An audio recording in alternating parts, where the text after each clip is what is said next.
আসসালামু আলাইকুম। সবাই কেমন আছেন? আশা করি সবাই ভালো আছেন। আজ 20শে আগস্ট 2025 রোজ বুধবার। সবাইকে বাংলাদেশের 3 বন্দরে কি পরিমাণ পেঁয়াজ আমদানি হলো এবং কি দামে বিক্রি হলো এই বিষয়গুলো জানাবো। চলুন শুরু করা যাক। আজ ভোমরা বর্ডারে 19 গাড়ি ভারতীয় পেঁয়াজ আমদানি হয়েছে। সোনা মসজিদ বর্ডারে 29 গাড়ি ভারতীয় পেঁয়াজ আমদানি হয়েছে। হিলি স্থলবন্দরে 7 গাড়ি ভারতীয় পেঁয়াজ আমদানি হয়েছে। এবং পেঁয়াজের দাম গতকাল থেকে অনেকটাই আজ বেশি। পেঁয়াজের দাম বেশি হওয়ার মূল কারণ হচ্ছে হঠাৎ আইপি বন্ধ করে দেওয়া, অর্থাৎ ইম্পোর্টাররা যে পেঁয়াজ আমদানি করবে তাদের ইম্পোর্ট পারমিট নিতে হয়। কিন্তু গতকাল 19শে আগস্ট দুপুর 11টার নাগাদের পর থেকে কোনো ইম্পোর্টারকে পেঁয়াজ আমদানির আইপি প্রদান করা হচ্ছে না, যার কারণে এখন পর্যন্ত যে সকল পেঁয়াজ আমদানি হচ্ছে এগুলো সবই হলো পুরনো পারমিটের পেঁয়াজ, অর্থাৎ নতুন করে কাউকে আইপির পারমিট দেওয়া হচ্ছে না। তাই পেঁয়াজের দাম আজ বেশি এবং নতুন আইপি না হওয়ার কারণে আমদানি একবারে কমে আসবে বা আগের আইপির পেঁয়াজগুলোই শুধু ঢুকবে, এরপর আর পেঁয়াজ ঢুকবে না যতক্ষণ পর্যন্ত না আইপি চালু করছে। ওকে, তাহলে জেনে নেওয়া যাক আজকে বর্ডারে আমদানিকৃত ভারতীয় পেঁয়াজগুলো কি দামে বিক্রি হলো। আজ বর্ডারে ইন্দোর জাতের যে পেঁয়াজগুলো রয়েছে সেগুলো বিক্রি হয়েছে 55 থেকে 58 টাকা। এই একই পেঁয়াজ গতকালকে ছিল 50 থেকে 52 টাকা, অর্থাৎ গতকাল থেকে পেঁয়াজ দাম বৃদ্ধি পেয়েছে কেজিতে 5 থেকে 60 টাকা। অন্যান্য পেঁয়াজের দামও জেনে নেওয়া যাক।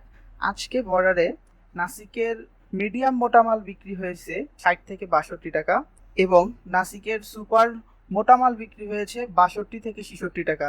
এই হলো আজকের বর্ডারের আপডেট, অর্থাৎ আজকের আপডেট অনুযায়ী গতকাল থেকে পেঁয়াজের দাম কেজিতে 5 থেকে 60 টাকা বেড়েছে এবং আমদানিও কিছুটা কমেছে। গতকাল পেঁয়াজ আমদানি হয়েছিল প্রায় 101 গাড়ি, তার আগের দিন আমদানি হয়েছিল 111 গাড়ি।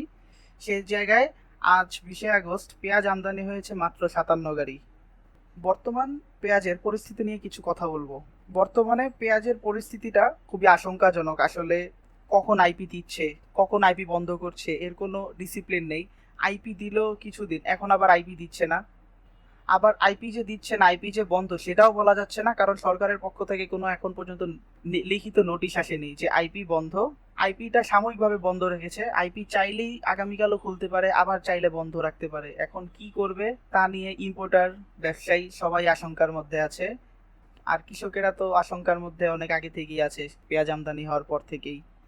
আর সবচেয়ে করুণ অবস্থা হচ্ছে বর্তমান পেঁয়াজ ব্যবসায়ীদের।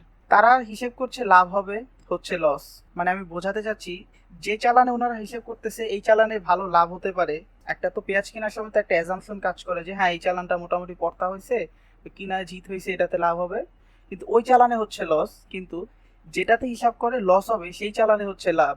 এক কথায় ডিসিশন নেওয়াটা, সিদ্ধান্ত নেওয়াটা হয়েছে এখন প্রচুর একটা কঠিন ব্যাপার। কারণ অন্যান্য সময়, অন্যান্য বছর পেঁয়াজের ব্যবসার যে একটা হিসেব কাজ করতো সেই হিসেবটা এই বছর কাজ করতেছে না। হয়তো এটা সরকার না থাকার কারণে, অন্তর্বর্তীকালীন সরকার থাকার কারণে হয়তো হতে পারে, যেহেতু সরকারের নিয়ন্ত্রণ নেই তাই হয়তো এরকম হচ্ছে।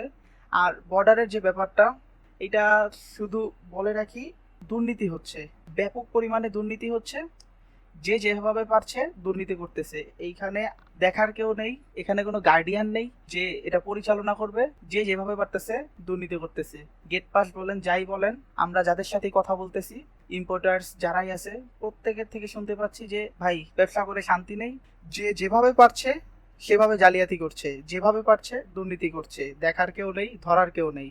কেন যে এভাবে ডিসিশন নেওয়া হচ্ছে, সরকার বা অন্তর্বর্তীকালীন সরকার কিভাবে ডিসিশন নিচ্ছে, বাণিজ্য মন্ত্রণালয় থেকে কিভাবে ডিসিশন আসছে জানি না, কিন্তু এতটুকু বলতে পারি বিষয়গুলোকে খুবই সুন্দরভাবে গুচ্ছাকারে সমাধান করা যায়।